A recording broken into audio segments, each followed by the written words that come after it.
ہم امید کرتے ہیں آپ جہاں کہیں بھی ہوں گے خیریت سے ہوں گے اور خوشباش ہوں گے۔ آج ہم آپ کو ایک نئی کہانی سنانے جا رہے ہیں۔ یہ کہانی کسی گاؤں یا دیہات کی نہیں بلکہ پاکستان کے ایک مشہور شہر کراچی کی ہے۔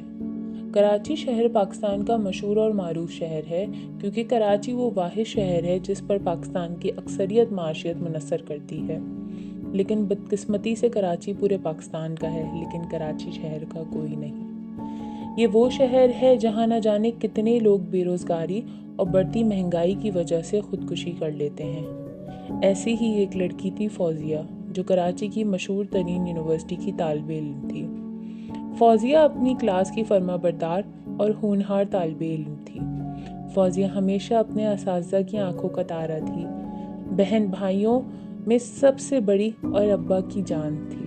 ہمیشہ دوسروں کی مدد، خوشی اور غم میں سب سے آگے رہتی تھی، لیکن بدقسمتی سے شاید قسمت کو کچھ اور ہی منظور تھا۔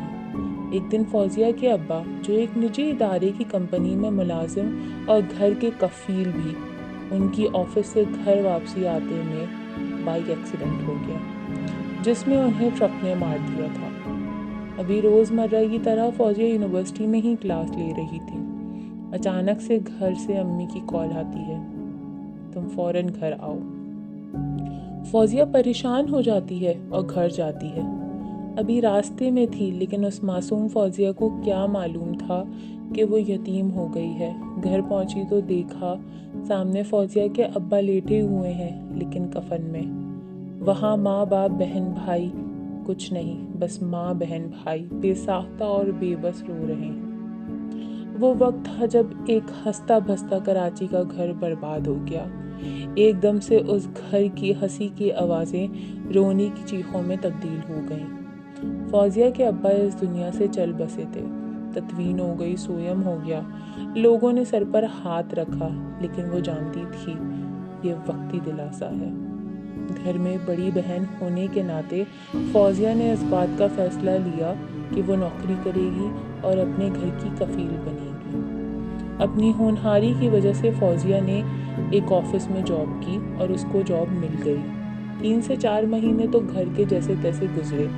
اب فوزیہ نے گھر کو سنبھالنا شروع کر دیا تھا۔ فوزیہ کی اماں بھی کپڑے کی سلائیاں کرنا شروع ہو گئی تھی۔ جتنا بھی گھر میں پیسے آتے تھے گزارا ہو جاتا تھا، لیکن یہ زمانہ سب سے بڑا ظالم تب بنتا ہے جب معلوم ہوتا ہے کہ لڑکی گھر کی اکیلی کفیل ہے اور اس کے سر پر باپ بھائی کا ہاتھ نہیں ہے۔ اس آفس میں فوزیہ کے ساتھ ایک اور آدمی ملازمت کرتا تھا۔ دیکھا جائے تو وہ فوزیہ کا مینیجر تھا۔ اکثر فوزیہ کو گھر آنے میں دیر ہو جاتی تھی تو وہ فوزیہ کو اپنی گاڑی میں بٹھا کر گھر چھوڑنے کی آفر کرتا تھا، لیکن فوزیہ منع کر دیتی تھی۔ کبھی کبھی اس کو گندے اشارے کرنا، بہانے بنانا اور اس کو چھیڑنا۔ فوزیہ کی مجبوری تھی وہ جاب کرنا کیونکہ اسے گھر چلانا تھا۔ ایک دن آفس میں فوزیہ کو کام کرتے ہوئے دیر ہو گئی اور اس بات کا فائدہ اس کے مینیجر نے اٹھایا، جو ایک آدمی کی شکل میں درندہ تھا۔ آفس میں کوئی نہیں تھا، سب جا چکے تھے۔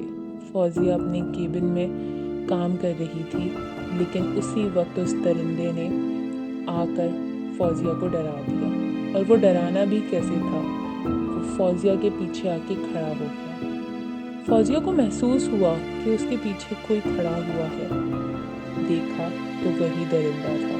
فوزیہ ڈر گئی اور کہنے لگی، جی سر، آپ کو کوئی کام ہے؟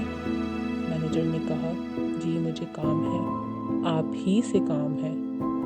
مینیجر فوزیہ کے اوپر جھکا اور اس کو دبوچ لیا۔ فوزیہ نے بھاگنے کی کوشش کی لیکن اس نے اس کو اتنا زور سے جکڑا ہوا تھا کہ وہ بھاگ ہی نہ سکی۔ بچنے کی کوشش میں اس کی آستینیں بھی پھٹ گئی تھیں۔ اس مینیجر نے فوزیہ کی عزت پر ہاتھ رکھا اور اس کی عزت لوٹ لی۔ وہ بیچاری گھر بے بس اور روتے روتے آئی۔ گھر میں جا کے بنا کسی سے بات کیے ہوئے بغیر باتھ روم میں جا کے شاور کے نیچے نہانے لگی اور اپنے آپ کو رگڑ رگڑ کر دھونے لگی اور رونے لگی۔ وہ بس مجبور اور بے بس تھی۔ جسم پہ پڑے ہوئے نشان اس نے چھپائے اور پھر سے ماں بہن بھائی کے ساتھ جا کے بیٹھ گئی اور ہنستے